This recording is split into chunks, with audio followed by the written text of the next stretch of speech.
Ya, kalau tadi kita dah kutik daun yang macam ni. Yang besar-besar macam ni. Lepas tu kita dah pergi tengok proses bancuhan tepung. Kak Ma dah tunjukkan dah dia punya sukatan tepung dan bahan-bahan yang digunakan. Dan daun ni sebenarnya kena potong jangan main suka-suka jangan main suka-suka. Potong sapu minyak Kak Ma. Kalau tak sapu minyak, dia jadi macam mana Kak Ma? Dia lekat sikit lah. Dia lekat melekat sikit dekat daun ni bila kita kopik kan. Nampak tu Kak Ma tengah apa ni? Bungkus dia tu. Kak Ma buat seorang ni, satu hari berapa banyak beli Kak Ma? Tengok Wanda, kalau nak cepat, buatlah 1,000 ke 800 boleh. Satu hari seorang buat 800. Tak seorang, pakcik pun ada tolong. 800 ke 1,000. Dengan orang muda tak nak buat tu, saya macam nak buat mana dia tadi lipat gitu.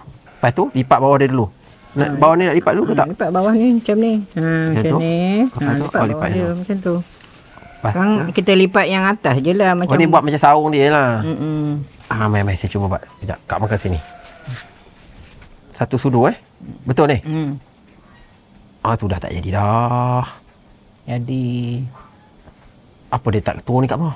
Tunggu belajar. Jangan gelojoh Macam ni tadi? Macam tu? Ni lipatkan kau ni macam ni. Macam ni lipat bawah lipat bawah dia. Macam tu. Betul jadi tu.